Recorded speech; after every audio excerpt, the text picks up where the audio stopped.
ഇപ്പോൾ സതീശൻ ചില കാര്യങ്ങൾ ചെയ്യും എന്നുള്ള ഇതിൽ അദ്ദേഹം എന്നോട് പറഞ്ഞത്, ഞാൻ സ്വാമിയെ പോലെയാണ്, ഞാൻ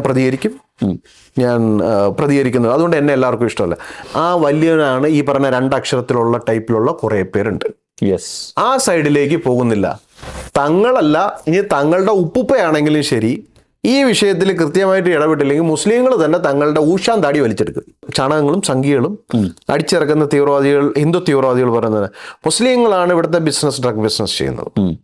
ഈ മുസ്ലിങ്ങളെ തീവ്രവാദികളാക്കി ബ്രാൻഡ് ചെയ്യുന്ന ഇപ്പുറത്തിരിക്കുന്ന ഈ ഡ്രഗ് ടെററിസ്റ്റുകളാണെന്ന് പറയുന്ന ഈ ഗ്രൂപ്പിന് ഡ്രഗ് സപ്ലൈ ചെയ്യുന്ന ഈ പറയുന്ന ഗ്രൂപ്പിനെ പറ്റി എന്തുകൊണ്ട് പിടിക്കുന്നില്ല?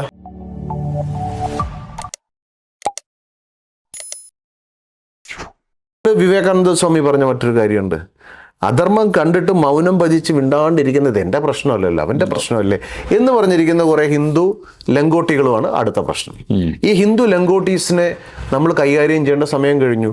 ഈ ഹിന്ദു ലങ്കോട്ടീസിൻ്റെ മൗനമാണ് ഈ പ്രശ്നം. ഇവർ യഥാർത്ഥ ഹിന്ദു എന്ന് പറഞ്ഞാൽ അറിയില്ല എന്താണെന്ന്. ഇപ്പം നമ്മളിത് പറയുമ്പോൾ എന്നെ തള്ളക്കി വിളിക്കും കുറേ, നീ ആരടാ ഇത്? അത് അവൻ്റെ വിവരമാണ്. വിവരമുള്ളവർക്കറിയാം ഇയാൾ പറയുന്നത് എന്താണ്, അതിൻ്റെ ഡെപ്ത് എന്താണെന്ന്. നമുക്ക് എല്ലാവരെയും തിരുത്താനൊന്നും പറ്റില്ല. അത് പറ്റില്ല. നമുക്ക് ഈ നാട് അത്രയും നന്നാക്കാനും പറ്റില്ല. ഞാൻ ഈ നാട് നന്നാക്കാനൊന്നും വന്ന ആളല്ല, എൻ്റെ വീട് നന്നാക്കാൻ വന്ന ആളാണ്. അതുകൊണ്ട് ഞാൻ RSSനകത്ത് തന്തയില്ലായ്മ കാണിക്കുന്നവന് എന്ത് ചെയ്യണമെന്നുള്ളത് കാണിച്ചും കൊടുക്കും. BJPക്കകത്തുള്ളവന് എന്ത് ചെയ്യണമെന്നുള്ളത് അത് ചെയ്തും തന്നെ മുന്നോട്ട് പോകും. അപ്പോൾ ഈ രണ്ടക്ഷരമൊക്കെ ഇങ്ങനെ നിൽക്കുന്നത് ഈ ഇങ്ങനെ കുറേ ആൾക്കാരുടെ സപ്പോർട്ടിലാണ്. 100%. കാര്യം എന്ന് വെച്ചാൽ അടൽ ബിഹാരി വാജ്പേയിയുടെ കാലം തൊട്ട് ഇന്ന് ഈ സമയം വരെ കേന്ദ്രത്തിൽ ഇപ്പം നമ്മൾ ഈ കഴുതയല്ല, ഈ ബുദ്ധിമാനായ ഈ ഇവനെ പറ്റി പറഞ്ഞു കൊടുത്തു അവിടെ ചെന്ന് ലേസൺ വർക്ക് നടത്തിയിരുന്നല്ലേ. ഇവിടെ EDയുടെ പ്രശ്നത്തിന് ആൾക്കാരുടെ തൃശ്ശൂരിൽ ഒരു ലേഡിയുടെ 3 കോടി രൂപ മേടിച്ചു. 3 കോടി രൂപ ED പ്രശ്നം സെറ്റിൽ ചെയ്യാന്ന് പറഞ്ഞിട്ട്. ED വരുമെന്നും പറഞ്ഞിട്ട് ED വരുമെന്നല്ല, EDയുടെ പ്രശ്നം സെറ്റിൽ ചെയ്ത് കൊടുക്കുന്നതിന് അവരുടെ 3 കോടി രൂപ മേടിച്ചു ഒരു ലേഡിയുടെ. ആലോചിക്കുക. എന്നിട്ട് ഇവൻ ആ പൈസ കൊണ്ട് ഡിഫൻഡർ വണ്ടി എടുത്ത് ഓടിച്ചുകൊണ്ട് കിടക്കുക. കുറച്ച് സിനിമാക്കാരായ ക്യാമറയുടെ മുന്നിൽ ജീവിതത്തിൽ, അതായത് ഒരു എന്താ പറയുക, ഒരു പ്രതികരണശേഷി പോലും ഇല്ലാത്ത ക്യാമറയുടെ ഫ്രണ്ടിൽ ഈ മറ്റേ മസിലൊക്കെ പിടിച്ച് ഇങ്ങനെ ഷോ കാണിക്കുന്ന കുറെ ഡാപ്പർ ചെക്കന്മാരായ സിനിമാക്കാരും ഇവരും വന്നിരുന്ന പിള്ളേർക്ക് സെലിബ്രിറ്റീസ് അല്ലേ. ഈ കൈക്കകത്തൂടെ വെടിയുണ്ട കയറിപ്പോയിട്ടുണ്ട്. ജീവിതത്തിൽ മരണം 3 തവണ ഫേസ് ടു ഫേസ് കണ്ട ആളാണ്. ഒരുപാട് ലൈഫ് ഞാൻ ഫേസ് ചെയ്തതാണ്.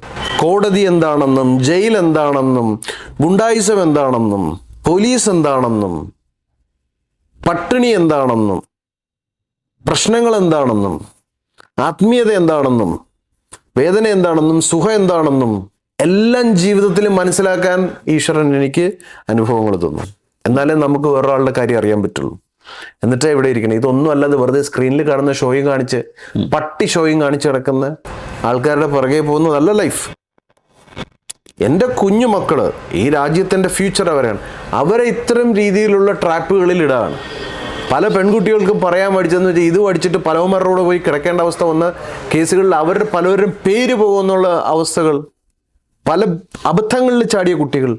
പാണക്കാട് അതിന് വേണ്ടത്ര പിന്തുണ തന്നില്ല എന്നൊരു അത് ഞാൻ പറഞ്ഞു. പാണക്കാടിന്റെ പ്രശ്നം എന്ന് വെച്ചാൽ പാണക്കാട് ഈ പറയുന്ന ഇവരുടെ സഹായം കൊണ്ടല്ലേ UDF അധികാരത്തിൽ വന്നത്. തീർച്ചയായും ആണല്ലോ. ഞാൻ കുറച്ച് കാര്യങ്ങൾ സതീശൻ ചില കാര്യങ്ങൾ ചെയ്യും എന്നുള്ള ഇതിൽ അദ്ദേഹം എന്നോട് പറഞ്ഞത്, ഞാൻ സ്വാമിയെ പോലെയാണ്, ഞാൻ പ്രതികരിക്കുന്നത്, അതുകൊണ്ട് എന്നെ എല്ലാവർക്കും ഇഷ്ടമല്ല. പക്ഷേ അദ്ദേഹത്തിന് R ശങ്കറിൻ്റെ ഒരു സോഫ്റ്റ്വെയർ വല്ലതും ആരെങ്കിലും ഇൻസ്റ്റാൾ ചെയ്യുന്നതെന്ന് എനിക്ക് ഒരു ഇതുണ്ട്. കാരണം NSSന്റെ സമയത്ത് NSSൽ ആണ് ഏറ്റവും കൂടുതൽ R ശങ്കറിനെ ആ സമയത്ത് സഹായിച്ചത്. മുഖ്യമന്ത്രി ആയതിനു ശേഷം പിന്നെ R ശങ്കർ പന്നത്തിനെ വിളിച്ചിട്ടേ ഇല്ല. മനസ്സിലായോ?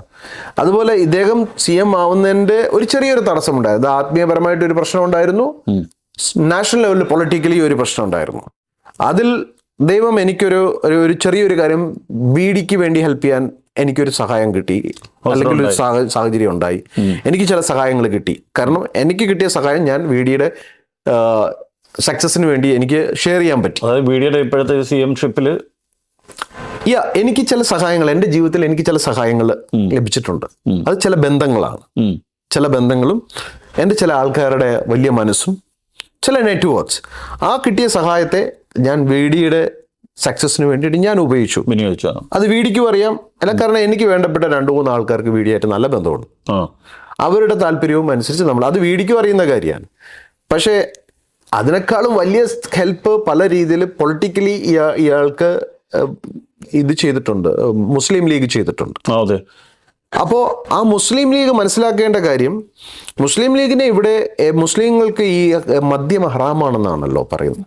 അപ്പോൾ കുട്ടികളെല്ലാം മദ്യത്തിൽ അഡിക്റ്റ് ആവാതെ ഈ പറയുന്ന ഈ MDMAയും മെത്താഫിറ്റമിനും ഈ ഡ്രഗ്സുമാണ് യൂസ് ചെയ്യുന്നത്.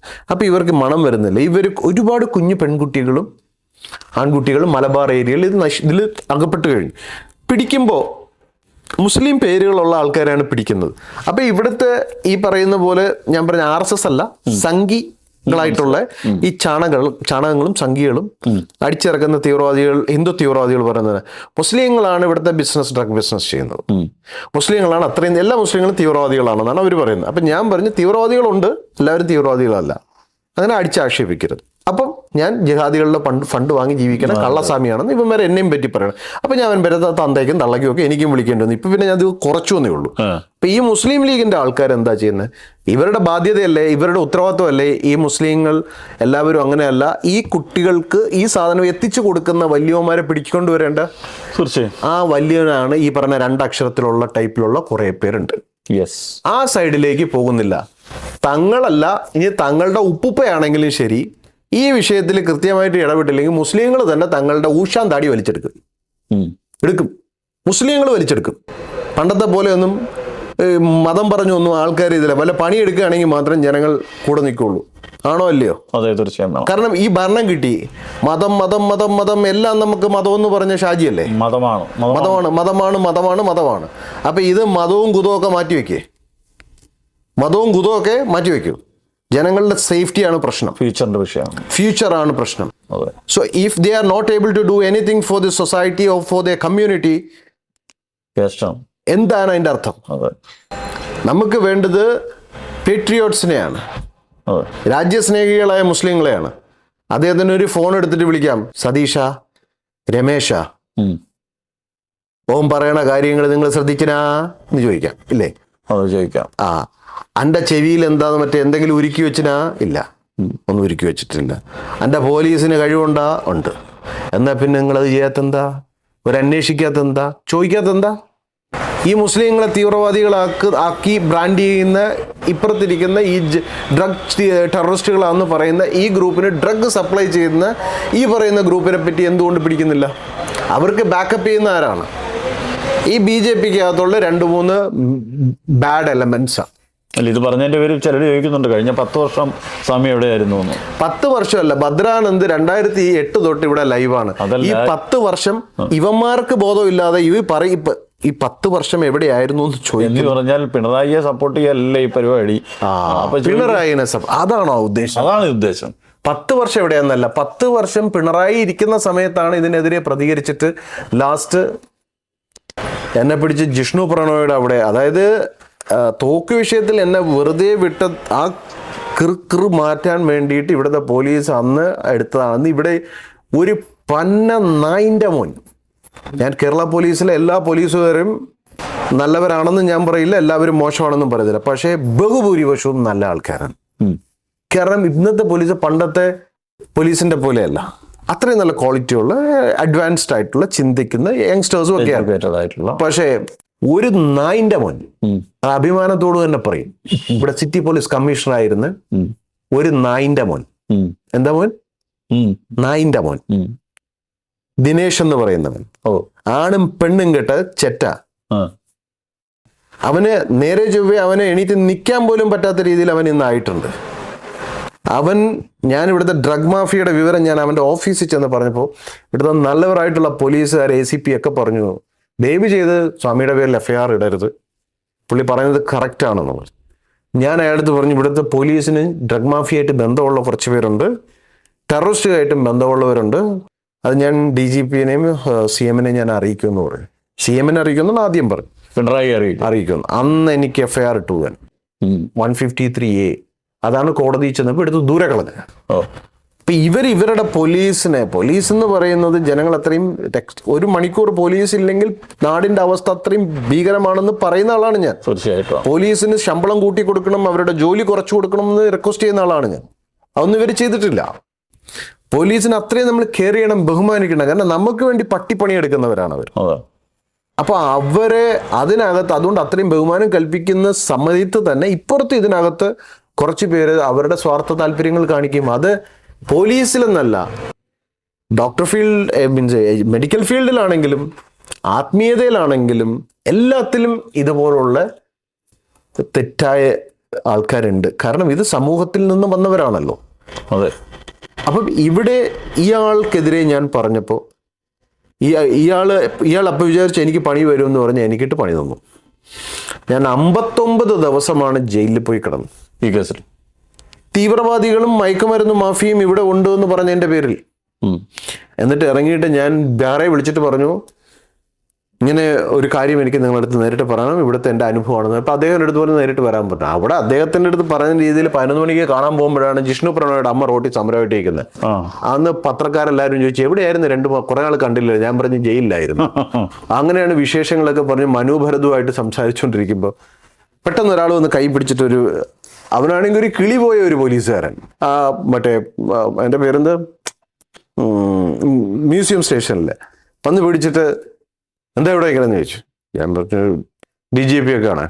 ശരി, ഒറ്റ വലി നേരെ വണ്ടിക്കകത്ത് കയറ്റി ഇടിവണ്ടിയിൽ കയറ്റി നമ്മളെ കൊണ്ട് രാത്രി വരെ വെറുതെ കയറി. ഞാൻ ചോദിച്ചു എന്തിനാ എന്നെ പിടിച്ച് ഇതിനകത്ത്, ഒരക്ഷരം മിണ്ടുന്നില്ല. ഇങ്ങനത്തെയൊക്കെ പോലീസിന്റെ ഊളത്തരം പറയും. ഇനി അതൊന്നും നടക്കൂല. കോടതി വളരെ സ്ട്രോങ് ആണ്, ഹ്യൂമൻ റൈറ്റ്സ് സ്ട്രോങ് ആണ്. പണ്ടത്തെ രീതി നിന്നൊക്കെ മാറി പോലീസ് റിഫൈൻഡായി വരുന്നുണ്ട്. അവർക്ക് തന്നെ ബോധ്യപ്പെട്ടിട്ടുണ്ട് പഴയ രീതിയല്ല പോലീസ്. കൊണ്ട് കറക്കി ലാസ്റ്റ് കൊണ്ട് നേരെ ജയിലിൽ റിമാൻഡ് ചെയ്യാണ്. അങ്ങനെ ഉമ്മൻചാണ്ടി ചോദിച്ചു എന്തിനാ നിങ്ങൾ സ്വാമിനെ ഇതാക്കിയത്, അദ്ദേഹം എന്ത് തെറ്റേത്? അപ്പോൾ പോലീസ് പറഞ്ഞു അത് കേസിനൊരു ബലം കിട്ടാൻ വേണ്ടിയിട്ടാണ് തോക്കുസ്വാമിയെ കൂടെ ആഡ് ചെയ്തത്. അപ്പം ഞാൻ ഇറങ്ങിയിട്ട് ഞാൻ ചോദിച്ചു തോക്കുസ്വാമി എന്താ ഫെവിക്കോളോ അതോ ശങ്കർ സിമന്റെ വല്ലതും ആണോ ബലം കിട്ടാൻ വേണ്ടിയിട്ട് ഇതാക്കാൻ? അന്ന് തീർന്നു. പോലീസ് അന്ന് തൊട്ടാണ് ജനങ്ങൾ എൻ്റെ വേട്ടയാടൽ ഞാൻ ഫേസ് ചെയ്തൊക്കെ മനസ്സിലാക്കാൻ തുടങ്ങി.